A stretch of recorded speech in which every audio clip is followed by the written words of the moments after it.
I was like, hey, so remember that guy? She's like, yeah. I was like, so we were thinking like it might be too good to be true because, he's just so perfect and all these things. And she's like, yeah. And I was like, well, he's married to me. Oh, boy. Welcome to the Recovery Valve Podcast. I'm your host, Eric Kennedy. She was like, no. She like grabbed my hand. She's like, what did you do? I was like, well, I married him.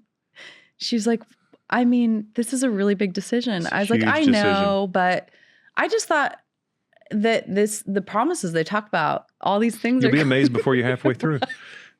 Where's halfway at? Right. You know? Right. So the worst though is that like it was like maybe a week later, and I've lived down the street from my brother for 10 years. I've seen him at the grocery store 3 times. Okay. He is in the grocery store a week after I get married, and he's buying diapers, and I see him and I'm in the aisle by myself. He's like, hey, what's going on? Like, how are you? Haven't seen you in a while. Like, how much sobriety time? And I was like, oh, I have like 100 days now. I'm like almost in triple digits. And he's like, oh, I'm so proud of you. And then this man walks up, puts his arm around me. He's like, who's this? This is your brother-in-law. I was like, this is my husband. I think it's great. It is. Okay. But then my brother's like, shut up. I was like, it is my husband. He's like, do mom and dad know? I was like, not yet, but I'm not going to be at Christmas because he and I went to Guatemala. So anyways, For golf or just to go? No, his sister was getting married. Okay. And so I had to tell my parents why I wasn't going to be at Christmas. And they were like, wow, okay. And so is that all they said was wow? Okay. They were like, I mean, I'm kind of a wild child. So it like at any point you never, we missed a lot of what happened when I was really drinking, using, but like I am still making amends I'm not allowed at family weddings still to this day. But yeah, that's hilarious. So here's what's crazy is, so we were in Florida for a golf event, and he said, I think I could drink again. And I was like, oh Lord. And then one night he didn't come home from a golf lesson he was teaching. And he's like, yeah, I stopped to have a few beers. And I was like, you what? And then within like 2 days, he's at his Coke dealer's house. And I was like, yeah, I just packed all of his stuff. I put it on the patio, and I was like, hey, like this isn't gonna work. And thankfully I'd never been on that side. Yeah. I'd never been on that side of like, wait, don't you love me enough to stop to not drink? Like, do you know what an idiot I look like right now? I just married you. And how long did it last for? That was like 3 months. 3 months. Yeah. And so I then was just bawling in the meetings. And then I was like, okay, I should probably get a sponsor. Yeah. I didn't drink, thankfully. That's great. That was going to be my question. Like, yeah. I'm glad. I assumed you didn't, but people probably would. Yeah. I mean, that was. That's why they don't want you to date in the first year. Right. And thank goodness for the fellowship, because I was so plugged in, and, like a lot of people were just so understanding, and like there wasn't a lot of judgment, and they all kind of knew that it was a poor decision, but whatever. You found yourself back in a meeting after this 90-day breakup? Yeah. Did you say you made it 90 days? No, I was at like 100 days, and then we were married for 3 months, and we were still going to meetings. We'd still go to meetings together and stuff. Yeah. But he relapsed, and then I really was like, I got to find a sponsor, because I was in so much pain. Like, I'm glad you put your sobriety first. Yeah. I mean, I didn't really have a choice. I was going to drink. Mm-hmm. I mean, that could have easily happened. Yeah, totally. That's where I think ego helps. Like I did not want to take a newcomer chip. Mm-hmm. I really was like, I'm going to get through this. And that's a good way to look at ego. Yeah. I've heard my pastor say this before. When you let your ego get in the way, you edge God out. Yeah. But you kind of flipped it a little bit. Yeah. I mean, it worked for me in that regard. And a lot of times my sobriety, I think about, maybe it's pride. I do not want to have to take a newcomer chip ever. No. And you thought through it. I mean, you thought through like, I could do this because this is, the guy I'm married to, but it's okay that you didn't. You had to put yourself first. Yeah. Yeah. So then I started like diving into the steps, really kind of, I felt like a newcomer again. It was like God had revealed so much more to me through the steps. I got involved with like my, like sobriety sisters. They were girls that she sponsored. I started like doing like trips with them and like for real, no dating, like really just spending that first year kind of like a redo, right? Except I was like 6 months sober and thank goodness, didn't have to change my sobriety date, but really kind of felt like I was starting it because that's really where the healing starts, for me at least, was in the steps. Yeah. The fellowship is amazing, but I always give this example as like, I love the gym. So like for me, meetings are like going to the gym, right?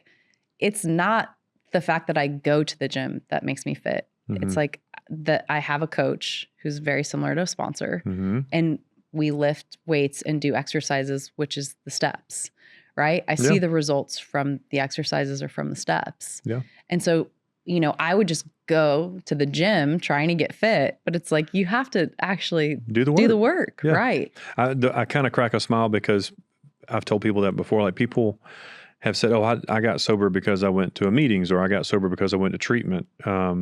And I've used the analogy of a gym before, like, I've gone to different gyms, just like going to different churches, and you just have to find the one that works for you, the one that you can connect with, and so that's why I was kind of cracking a smile. Right. I don't work out at all, right. Kat.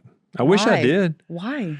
You need to. I know, right? Like your body, your mind, do you have kids? Yeah, I've got 3 kids. Oh my gosh, they need you too. Oh, I know. Yeah. That's a great question. I don't have an answer for that. You have none. There's no excuse. I don't have an excuse either. Yeah. Yeah. Nope. I play golf. That is not working out. Have you seen some of the professional golfers? You can listen. Here's what I can say is that, do you have any animals?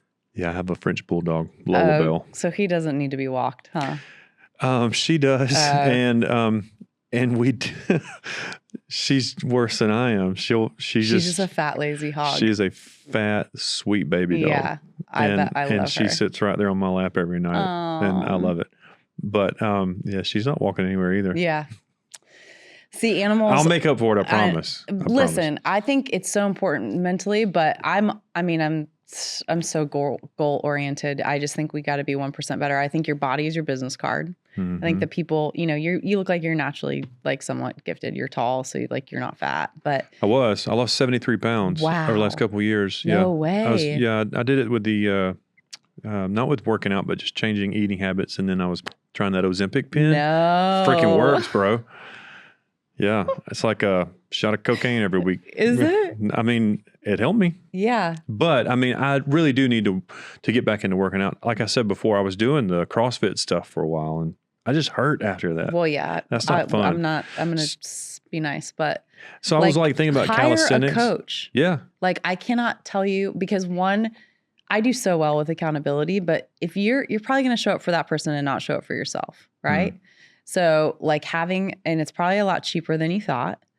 Plus, they show you how to work out. Like, hey, what should I do when I'm here on my own? Then you start taking progress photos. Then you're actually accountable to somebody else, because we're far more likely to break promises to ourselves than to someone else, sadly. I can see that. Yeah. So like, I think that's, if you can afford it, or if you're in a place where, people say like, oh, I'll just YouTube my own workouts. That doesn't really work. I think you have to go to a gym. And you need to see the movements. Yeah. The proper way to do the movement so you don't hurt. Yeah. I get that. So anyways, I digress. I got a real sponsor. Yeah. Okay. I got a real sponsor. We started working the steps. My life started to get really good. And I was probably a year and a half sober, and I was still working for the same company. And that I had been working for. It was a software company, and was so bored. I would wake up. Did they know you were in sobriety? Did you tell them? Yeah. Okay. Yeah, So that's good. They're a supportive. Christian company. Yeah. Okay. Amazing. And they were amazing people, but I was so bored. I was just like, is this really why I got sober? Because I would wake up every day kind of being like, is this it? Mm-hmm. And if you feel that way enough, you aren't going to stay sober. Like, we have to build a life we no longer want to escape. I know. And that, not everybody is as, blessed where they just get to go. Like, I basically went on this 6-month sabbatical trying to figure out what I wanted to do with my life. I had some side income coming in from like some e-commerce companies, like skincare stuff I was selling on the side that actually paid my bills. I also cashed out my 401k. Mm-hmm. But my parents were like, "You're quitting?" I was like, "Yeah, I don't want to do this anymore. Like, I'm miserable." And had no idea what you wanted to do yet? Yeah, no, I was 33 and I was, just went on this like search. I went and met with people who are successful, who seem to have found their purpose, whether they were moms or doctors. These were just people I knew in my life. Like, a lot of them had found a sense of purpose and fulfillment, and when they were making money. And so I just like flew and I was like, "Can we have coffee? Like, can I just pick your brain for 1 hour? Can I get some advice?" And a lot of them just kept saying, like, "Do what you love and the money will follow." I was like, okay. Well, I loved at that point working with addicts and alcoholics. I had like 100 sponsees. Really? Yeah. Okay. I absolutely caught fire. Like, I was like, oh my gosh. When I got convicted and I was like, I have this thing and this is what I've been missing. Cause I was a normal, like, career white girl, like, how on earth did I miss in plain sight that I had alcoholism? And so when I got all of these, like, it says that when we're armed with the facts about ourselves, we can go anywhere. And I started to travel and go to like music festivals and go like on these trips, and I was sober and I was happy. And I was like, oh my gosh, I almost missed this. Mm-hmm. For years, I was trying to actually manage and manipulate this by, going to therapy and then pills. And I had a doctor prescribe me Antabuse once, like hoping that would help. And I was just like, Antabuse is the pill that makes you super sick when you drink. Yeah. Mm-hmm. I just drank on top of it. Yeah. Like, I did not care, like, it wasn't, to me, not drinking was never not an option. Yeah. But, this 12-step program taught me how to live a life that I wanted to show up for. And then I started to build a life. I started to have friends. I started to go on trips. And then I just like saw like this common denominator was sobriety and helping other addicts and alcoholics. 12-step, man. And I was like, how on earth do you make money with, like, that doesn't make any sense. Like, did you finish all 12 steps before you started sponsoring folks? Yeah. Well, I guess you sponsor females only. Yeah. I do sponsor females only. And yeah, my sponsor and I went through the 12 steps, I don't know, probably within like 90 days. Mm-hmm. We did it pretty quickly. It is quick. Yeah. But I had 6 months of like abstinence. So, it was, and I had, my step one experience was like, my life is unmanageable and I have no control over this thing. Mm-hmm. I mean, I was at my bottom, sober, which was crazy. But I loved really sharing this light with people and sharing that there's a solution. And I was like, how do I make a profession out of this? And someone suggested that I open a treatment center. And I was like, well, that's weird because I didn't even go to rehab. So what is that going to look like? That is crazy. I never even asked you that. Right. You didn't go to treatment. Yeah. And here comes. Yeah, that woman, Kathy, I spent a few nights at her house on her couch and just detoxed.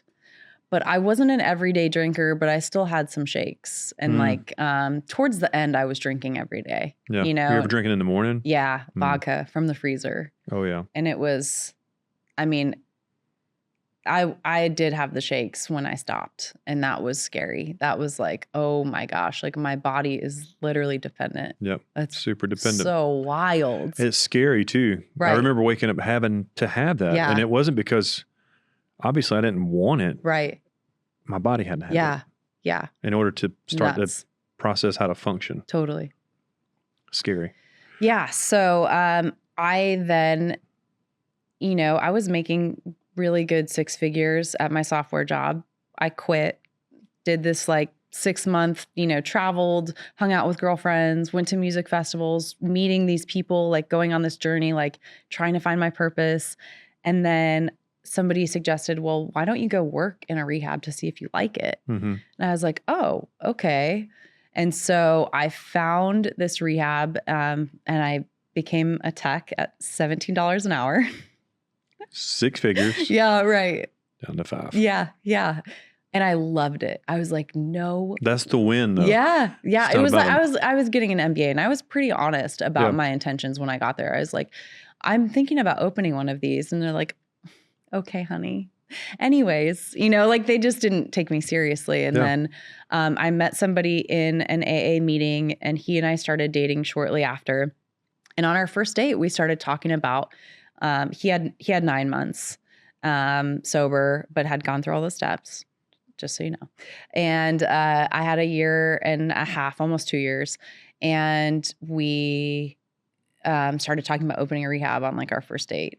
And it just blossomed. And he brought in some family money. I brought in some family money. And then we had a silent investor, and we opened our own facility like 6 months later. Is that where Laguna Shores was? Yeah, that's Laguna Shores. Yeah. That's amazing. Yeah. It was, we had no idea what we were doing. It was incredibly chaotic. He had a lot of experience in that he had been to a lot of rehabs. How many? Like 3 or 4. Okay. But here's he sold heroin, a lot of it, from his parents' house in DC. And here's how good God is that our first clients were people he used to sell drugs to. Really? Because they were like, you're sober and you have a rehab now? And he reached out to people he used to sell to. Right. Crazy. That's insane. I know. What does that look like when you start? Or so you got this nudge to start this. Do you go and did you get a facility through this income and this silent investor? Or how did you start Yeah, this? good question. So we actually found a guy in the program who is a consultant. Okay. I didn't know this, but he had never done it before. And so he's like, I'll help you. I'll help you guys start your own facility. And we're like, cool. So he's on our board of directors. He since now has his own facilities, and he's like insanely smart. Like, we love him so much. But he basically just helped us with the hiring process, helped us get state approved, helped us find a location. We rented a house. Okay. Super normal, like 2,000 square foot house in Mission Viejo, California. And like just had people teach us, very similar to like the sober model of like, if you want something that someone else has, like ask them to show you, and everyone in recovery was so incredibly kind. They were like, they just wanted us to win. Yeah. And I would be so scared for the first few people that came to my treatment center. Not that I want to fail you, but like, I really want to help you. Yeah. And I hope this works. Yeah. I don't want to be a reason that you stumble. So that's a lot of pressure and responsibility. It was, but we hired well, Good. And that was really where I came in. And I have a business background and, somewhat of a corporate background. And so it's just, like people ask me what my credentials are. I'm like, my credentials are that I like hire people smarter than me. Yeah. That's leadership too. Totally. Yeah. That's great leadership. Yeah. So it was wild. We worked graveyards. We worked every shift. We were there every day. We loved, both of us, like when he got 1 year sober, we went to Vegas. Like we love to have fun. We got season tickets to the Clippers games. Like we would just do fun stuff with our clients because we just love having fun. Yeah. Right. And so we were just like, now we just get to like, and that's important, like for people to see that you can have that kind of a life and that kind of fun in recovery. Yeah. Because some people are just, they think about, what they thought was fun in addiction, but then they don't have an opportunity. A lot of times in that first year, it's just so much work that goes into it. that they have to get through that time, and then they start seeing, you know, like, it does. now I wish I could have went to a treatment center that had, you know, tickets to a Clippers I game. That'd know. been kind of fun, We had so much fun. We would, I mean, just looking back at how wild we were. I mean, we still take him to Six Flags. Like, I love going on outings because I love to just do fun stuff, right? See why I joined the FFA? Yeah. Go to a meeting, go on outings. And you make a cow or a pig or something. Yeah. So we expanded. We brought on some other business partners that were incredibly helpful because they're like at like a grown-up company down south. And Alex and I, that's my business partner, we were just kind of like mom and pop in it, right? Mm-hmm. And they really helped us like professionalize and like put an actual like program together. And then we added more partners and they did the same. And now we've expanded. So we have 2 substance abuse facilities, both 6-bed, and then a mental health facility, purely mental health, and then a 40-bed in Wisconsin that's substance abuse. And we kind of talked about this earlier before the podcast started, but it's Laguna Shores is a 30-day treatment program. Yeah. And insurance, you need insurance. Yep. Because a lot of times when people come to me and they want help, I hate asking that question, but it's a part of it. Like, do you want it? Yeah. And do you have insurance? Yeah. And there's here's some good the thing, treatment you can get without insurance. For sure. But there's some really good insurance you can get with, treatment you can get with insurance. Yeah. It's just like any other, I mean, we are a medical detox, right? Mm-hmm. So I employ doctors and nurses. In their first 7 days, they see a doctor every single day. We do something super cool called brain mapping, where we actually put electrodes, our doctor does, they put electrodes on your, and they walk you through an exercise 2 times, one with your eyes open, one with your eyes shut. And it helps you actually understand where trauma is in your brain. It will help actually diagnose PTSD as well as if you have ADHD. There's a lot of data that we do. One of my favorite things though is called GeneSight, where we swab your cheek and we send it in, and within 72 hours, they pump out a report of medications, any medication in the whole medical dictionary. They categorize it in red, yellow, or green categories based on your DNA, what medication works for you. So it's pain meds, it's psych meds, it's antidepressants, because here's what's like, so many people come in and they need to get stable. The big thing is, let's get you off the drugs and the alcohol. But the other thing is, like, we need to start addressing like your anxiety. Do you have an anxiety disorder? Is that why you're using, weed consistently? And so now we're getting actual data that helps us quantify to the insurance company, these guys actually need to be here and here's why. Yeah. And here's the drugs they can take. Right. And so cool that rather than, like, gone are the days where we're like, all right, well, here's Wellbutrin and let's add some Lexapro and let's wait 2 weeks. And, then you're just stuck being miserable. Mm-hmm. Like, how do you know that it's just, now we actually okay, no. Let me look at your GeneSight. This is something that says, like, I was on a medication in college called Effexor. Mm-hmm. I've taken Effexor before. It absolutely made me suicidal. It had adverse effects on me, and I got my GeneSight back and it's in my red. Right. So I was like, no, like, of course I felt awful. I've never heard of that. That's pretty cool. Yeah. It's really cool. So we do take private insurance, but we're also incredibly well networked. So, I mean, we have people that send policies all day long. And if we can't take it, I promise you we'll find you a place. Or, I have people that hit me up every single day on social media. Where do I go? Mm-hmm. And it's typically, like, send me, if they don't have insurance, like, I always advise them to go to a 12-step program. I think AA, HA, NA, I don't care what the A is. It's free and it's just local. Go. Yep. Just choose something. Start somewhere. Yep. And then, if they do have places, like there's a place here I'm supposed to go visit called the Magdalene House or Maggie's House, where women can stay for 30 days, totally free.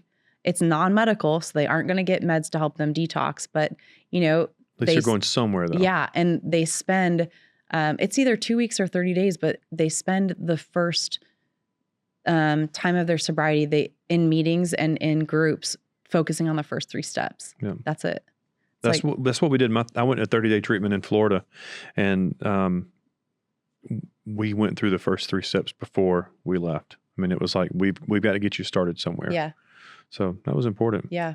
And we kind of talked about this a little bit, but one of the things that I wanted to bring up was people that come through your program, about half of them are married. Yeah. And when you deal with the supporting spouse, I mean, you're still encouraging people to go to Al-Anon, which has been around forever. And then I wanted to make sure that you had resources through, the book, the workbook. Course, yeah. I'd love for you to have that at Laguna Shores for your clients. But, I wrote that book with XO, but I wrote it for the supporting spouse. Yeah. I mean, we talked about this earlier, like there's not a lot out there for them to walk through recovery with this person that they're going to get back after 30 days, right. And if we've done our job, they should be a different person. Yeah. Somebody that you want to be around, somebody that you can forgive. Cause just like you and I, in our relationships, we burnt bridges, and it doesn't mean just cause we went to treatment, I went to treatment, you didn't, but we're not going to hit a full reset or completely fix everything just because 90 days went by or 100 days went by. It just takes time. Right. So, I mean, I'd be honored to make sure that you guys I would love have that resource. Yeah.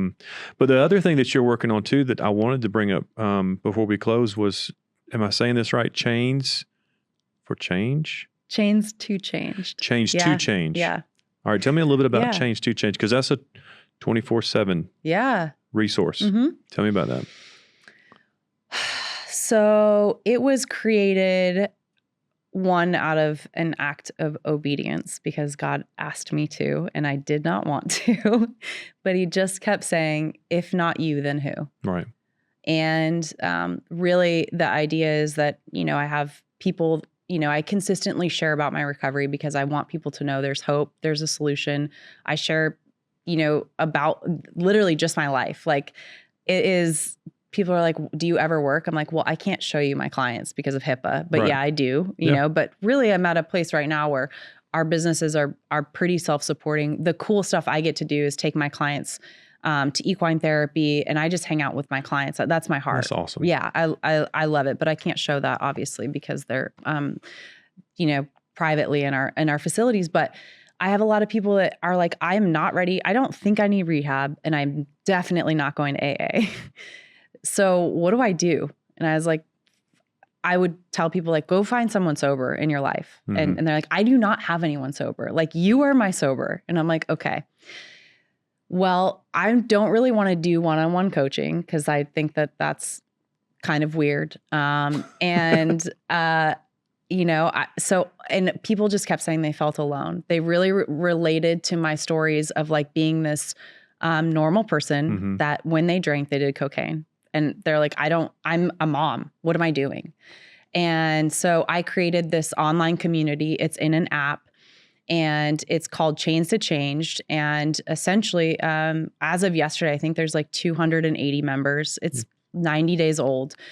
But basically, it's like almost like a sober Instagram where you get to scroll through the feed. People post. I'm big on daily doing this thing one day at a time. And so we talk about our spiritual goal, our physical goal, and our mental goal. We call it our daily non-negotiables. What's your daily non-negotiable? And we share it with the group and publicly.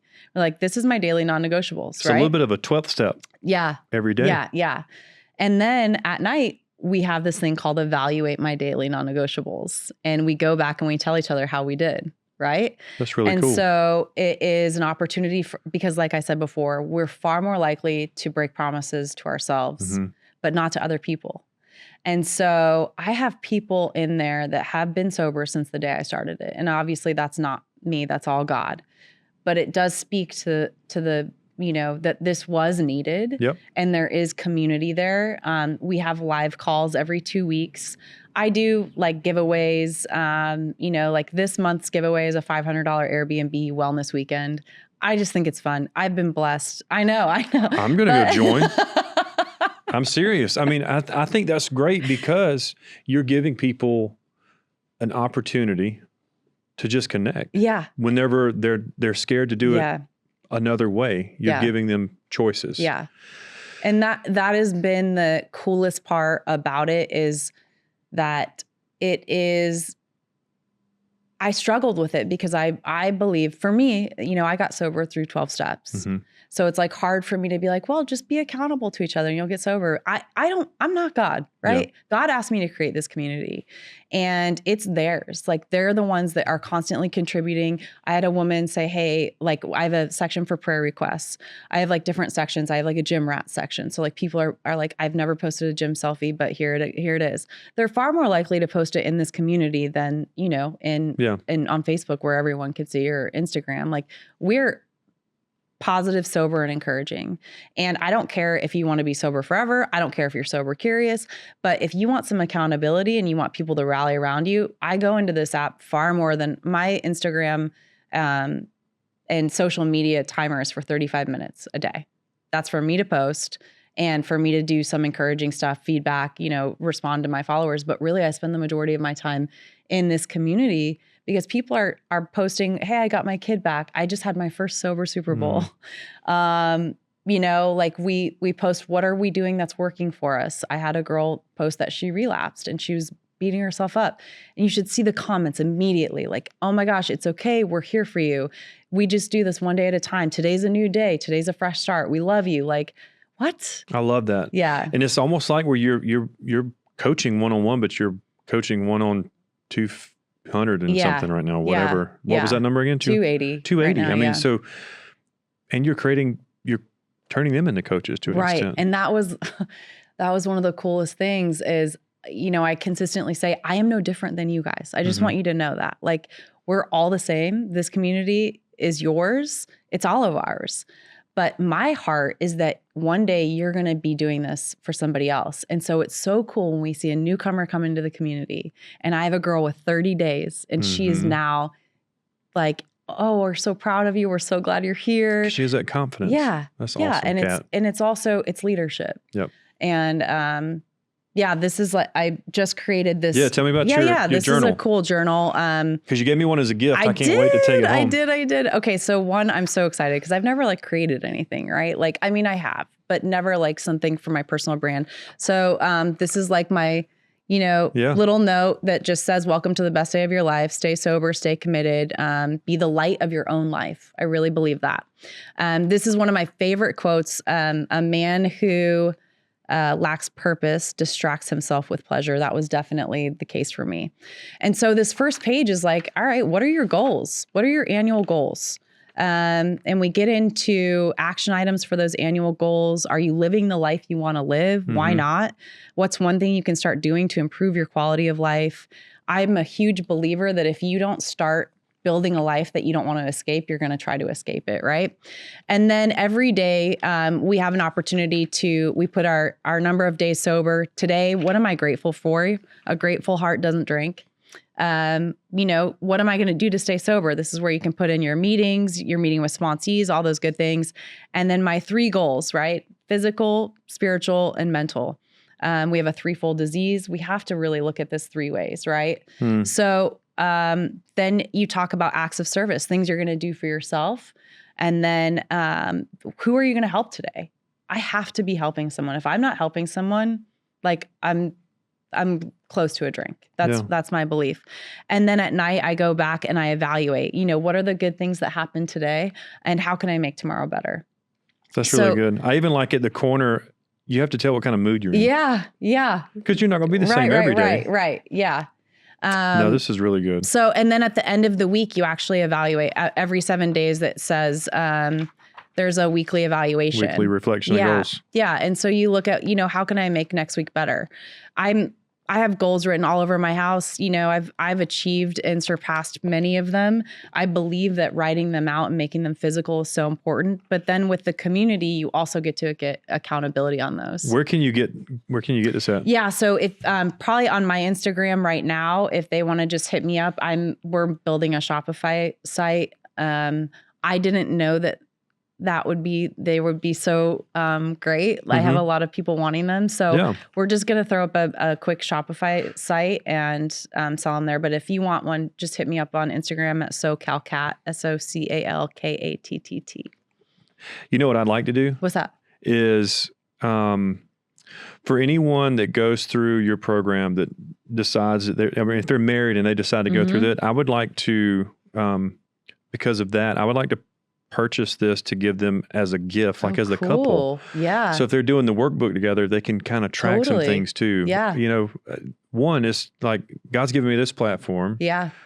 So that I can give it away. Yeah. And so how can 100%. I give that away? So, I mean, if you have couples that I can connect with because of your platform, I would love to give them this as a gift. Love that. Yeah. To go along with the book. That's a great idea. I have a few people that I think, and where can my clients find your book? So it's on Amazon. Okay. You can find it, just type in Marriage After Addiction. And you can also buy it on exo.com. Okay. But yeah, I mean, like I said, it's not meant to be a sales pitch. It's a way, just like think about those, it's the way to do it sober. But you remember all those conferences or the things you said you went to and everybody would be drinking and all that? It's the same thing we're doing it now. It's just we're doing it sober and we're networking. Yeah.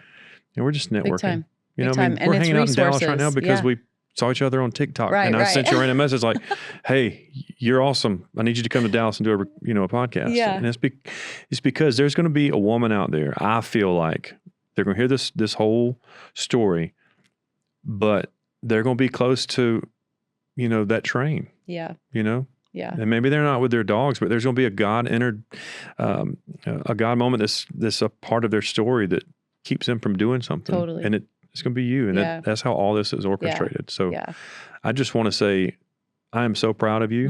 And I'm so thankful for the work that you're doing in California. Thank you.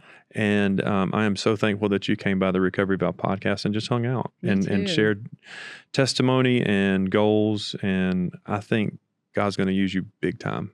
I really appreciate that. And I want to honor you. I mean, I know what it's like to start something and to not be sure of it. Yeah. Or, I mean, writing a book is a huge accomplishment. So I hope that you're super proud of that. So proud right? of it. Yeah. And to do something that shares your experience and your vulnerability, right? Yeah. But I've had so many people like listen to podcasts and like that is their meeting for the day, right? Really? They're not able to get to a meeting that day or they're at the gym and it's like, this is a service that you're providing that is really changing people's lives. And people, how many times do you listen to a podcast and you don't thank the speaker, you don't thank the person that provided it, you just listen to it and go on your day. So it can be like kind of thankless and feel like maybe you're not getting the recognition, but like God sees all of it. You're doing big things. It's pretty amazing. Coming from you and the influencer that you are. Stop. I'll take it. I'll take it. Kat, thank you so much for coming on the Recovery Valve podcast. Yes, we'll see you again soon. Much. I can't wait. Thanks for watching and listening to the Recovery Valve podcast. Be sure to like and subscribe and follow along on all of our social media platforms. A huge shout out to all of our sponsors. You can find a list of them in the show notes below or on the screen you're watching on our YouTube channel. We'll see you next week.